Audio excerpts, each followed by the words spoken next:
Pernahkah kalian mengalami mimpi yang terasa begitu nyata, lalu saat bangun hatimu terasa tenang dan imanmu meningkat? Hati-hati, bisa jadi itulah mimpi yang paling ditakuti oleh iblis. Assalamualaikum warahmatullahi wabarakatuh. Sahabat beriman yang dimuliakan Allah Subhanahu wa Ta'ala, tahukah kalian bahwa iblis dan bala tentaranya tidak hanya membenci ibadah kita, tetapi juga takut dengan mimpi-mimpi tertentu yang bisa memperkuat iman dan mendekatkan kita kepada Allah Subhanahu wa Ta'ala. Di video kali ini kita akan membahas mimpi yang paling ditakuti iblis. Apa artinya dalam pandangan Islam dan bagaimana kita menyikapinya dengan bijak. Sebelum masuk ke pembahasan, jangan lupa dukung channel sederhana ini. Bismillah, mari kita bahas. Kita bahas ada 3 jenis mimpi dalam Islam. Dalam ajaran Islam, mimpi dibagi menjadi 3 jenis. Rasulullah bersabda di hadis riwayat Bukhari dan Muslim. Mimpi itu ada 3, mimpi dari Allah, ruya sadikah, mimpi dari setan, dan mimpi dari diri sendiri. Hadis riwayat Bukhari dan Muslim. Ruya sadikah artinya mimpi baik yang berasal dari Allah Subhanahu wa Ta'ala. Biasanya mimpi ini membawa ketenangan, petunjuk, atau kabar gembira. Sedangkan mimpi dari setan berupa mimpi buruk, menakutkan, atau membuat kita gelisah. Serta mimpi dari pikiran sendiri, yaitu biasanya hasil dari aktivitas atau perasaan sebelum tidur. Dari ketiga mimpi ini, hanya satu yang ditakuti oleh iblis, yaitu mimpi ruya sadikah, artinya mimpi yang datang dari Allah Subhanahu wa Ta'ala. Mimpi yang datang dari Allah Subhanahu wa Ta'ala tidak seperti mimpi biasa. Ia datang dengan tenang, bahkan seringkali terasa sangat nyata dan meninggalkan kesan dalam hati. Berikut ciri-cirinya. Yang pertama, terasa damai dan menenangkan saat terbangun.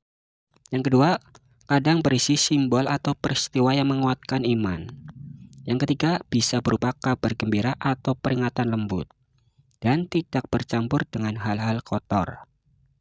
Contohnya seperti mimpi-mimpi yang dialami oleh para nabi, atau mimpi-mimpi orang yang beriman, yang melihat kabar tentang akhirat, surga, atau bertemu orang soleh.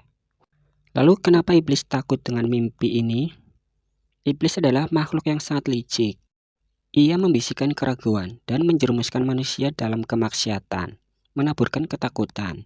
Akan tetapi saat seseorang mendapatkan mimpi dari Allah Subhanahu wa Ta'ala, itu seperti cahaya yang menyambar kegelapan setan. Adapun iblis takut karena yang pertama, mimpi itu bisa membangkitkan keimanan yang tertidur. Yang kedua, mimpi itu bisa membuat seseorang taubat dan kembali ke jalan Allah Subhanahu wa Ta'ala. Yang ketiga, mimpi itu bisa menjadi pengingat dan kematian, surga dan neraka. Serta mimpi itu membuat hati manusia lebih kuat dari bisikan setan. Sahabat beriman, bayangkan jika seseorang yang jauh dari Allah Subhanahu wa Ta'ala mendapat mimpi tentang neraka, lalu bangun dan langsung bertaubat. Bukankah itu kekalahan telak bagi iblis? Adapun banyak kisah nyata dari umat Islam yang menunjukkan bagaimana mimpi dari Allah bisa mengubah hidup seseorang. Yang pertama, mimpi melihat neraka. Ada seseorang yang dulunya hidup dalam maksiat. Suatu malam ia bermimpi berada di tempat gelap, penuh api dan jeritan menyakitkan. Ia melihat dirinya diseret oleh makhluk hitam ke dalam kobaran api. Begitu terbangun, tubuhnya menggigil. Sejak saat itu ia berubah total, meninggalkan maksiat dan rajin sholat, dan mulailah menangis dalam sholat tahajud. Yang kedua, mimpi bertemu Rasulullah SAW.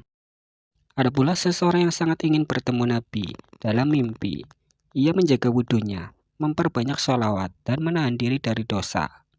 Akhirnya Allah Subhanahu wa Ta'ala mengizinkan mimpi bertemu Rasulullah. Wajahnya bersinar, senyumnya lembut, dan nasihat yang menyejukkan. Sejak saat itu hidupnya berubah, hatinya terpaut pada sunnah Nabi. Adapun cara untuk menyikapi mimpi yang baik. Dalam hadis riwayat Bukhari, Rasulullah bersabda, jika salah seorang dari kalian melihat mimpi yang disukainya, maka itu dari Allah. Maka hendaklah ia memuji Allah dan menceritakannya kepada orang yang ia percayai. Hadis riwayat Bukhari. Artinya, jangan ceritakan sembarangan mimpi baik. Jaga rasa syukur dan tetap rendah hati.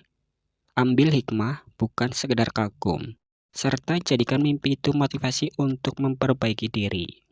Dan jika kamu mendapatkan mimpi buruk, Rasulullah bersabda dalam hadis riwayat Muslim, maka hendaklah ia berlindung kepada Allah, meludah ke kiri 3 kali, dan tidak menceritakannya kepada siapapun. Hadis riwayat Muslim. Sahabat beriman, satu hal yang perlu kita ketahui, setelah seseorang mendapatkan mimpi yang baik, iblis akan segera bekerja. Ia akan membuatmu untuk melupakan mimpi itu, merasa itu cuma mimpi biasa, serta menunda perubahan dan meragukan isi mimpinya. Karena iblis tahu kalau kamu benar-benar bertindak setelah mimpi itu, kamu akan makin dekat dengan Allah Subhanahu wa Ta'ala. Dalam Islam, wahyu telah sempurna dengan turunnya Al-Quran. Tidak ada lagi wahyu setelah Nabi Muhammad SAW wafat. Akan tetapi mimpi bisa menjadi basiroh atau petunjuk hati, ilham atau penguat iman. Selama tidak bertentangan dengan Al-Quran dan Sunnah, maka mimpi itu bisa menjadikan refleksi. Tapi tetaplah kembali ke dalil dan akal yang sehat. Jangan sampai mimpi dijadikan dalil hukum, kecuali sebagai motivasi pribadi. Sahabat beriman, ada beberapa amalan yang bisa membuka hati dan memperbesar kemungkinan mendapatkan mimpi yang baik dari Allah Subhanahu wa Ta'ala. Yang pertama, tidur dalam keadaan suci, yaitu berwudu. Lalu membaca doa sebelum tidur, dan memperbanyak zikir dan sholawat sebelum terlelap tidur. Ingat, hati yang bersih, jiwa yang tenang, dan rindu kepada Allah adalah pintu menuju mimpi yang menyejukkan hati. Sahabat beriman yang dimuliakan Allah Subhanahu wa Ta'ala, jadi itu pembahasan di video kali ini tentang mimpi yang paling ditakuti iblis. Sebelum saya akhiri, ingat yang benar datangnya dari Allah Subhanahu wa Ta'ala, khilaf atau keliru datangnya dari diri saya pribadi sebagai manusia biasa. Saya akhiri, sampai ketemu di video selanjutnya. Assalamualaikum warahmatullahi wabarakatuh.